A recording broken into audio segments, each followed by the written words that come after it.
Hi everyone. Today we shall discuss why we all should know budget.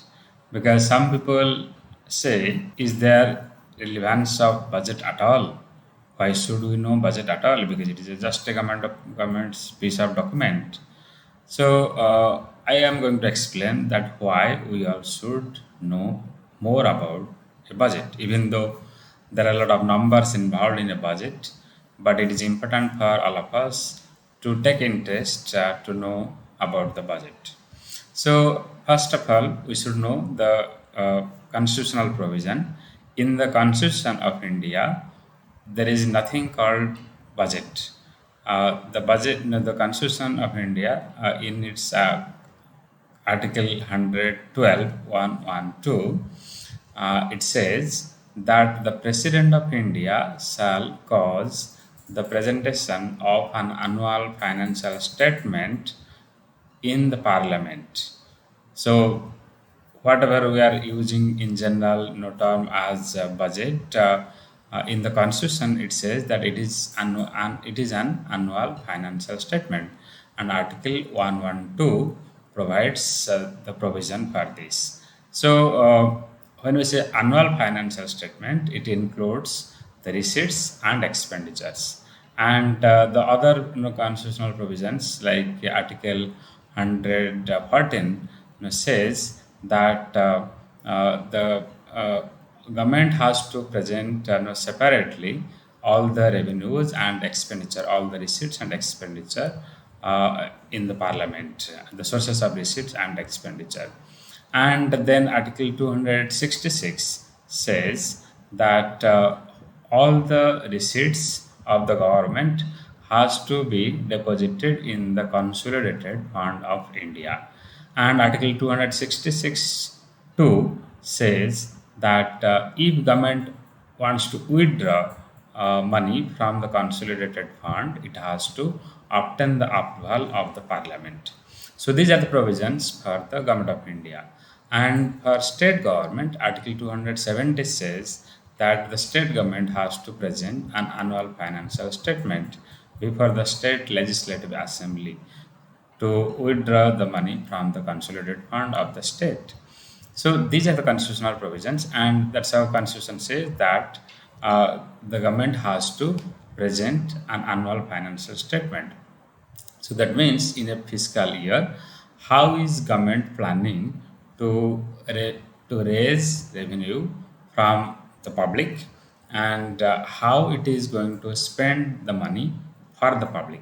So since we are the owner of the nation, because the citizens are the owner of the nations, and the citizens have sent their elected representatives to the parliament, or at state level the state legislative assembly, and it is important for us to know what are our elected representatives doing in the parliament or in the state legislative assembly. How are they going to raise revenue from all of us? And government raises revenue usually either through taxes or non-taxes, or it can borrow from the market. And when we say the taxes, it can be direct taxes, it can be indirect taxes. Similarly, non-tax revenue could be fines, fees, and so on.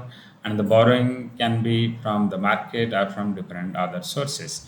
So we should know how is government going to mobilize revenue from all of us. Similarly, if government is going to spend money, how is it going to spend the money for all of us? Because suppose the finance minister thinks that no, I will do this, or it may be the discretion of the finance minister, but the parliament or the constitution doesn't allow that.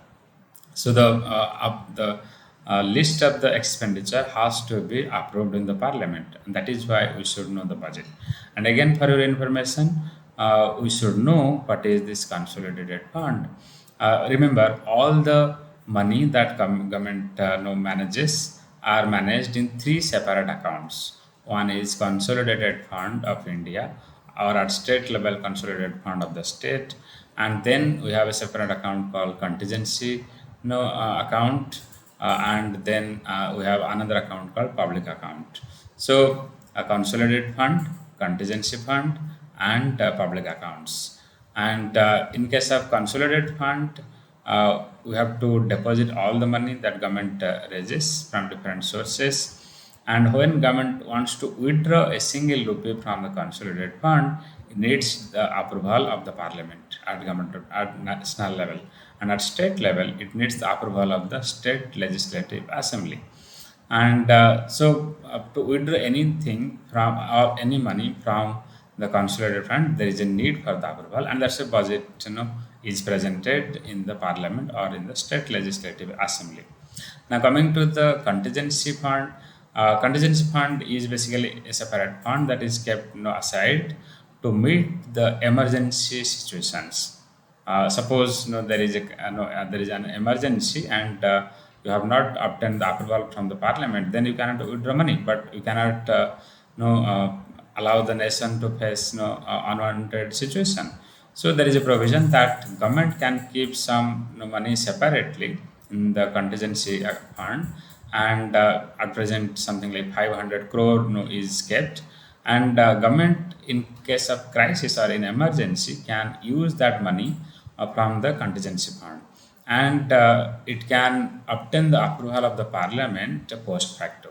After spending the money, it can obtain the approval of the parliament, and it can recoup the contingency account, after spending the money from the that means from consolidated fund, it can transfer some amount of money to the contingency fund. And then we have a third account called public accounts. So public account is basically the account where the money of the public is kept. And what is the money of the public? Say all the government employees at, say, national government employees, contribute to the provident fund, and GPF and so on. So these are the public money, but government is the custodian, and that's how it has to maintain the public money in a separate account.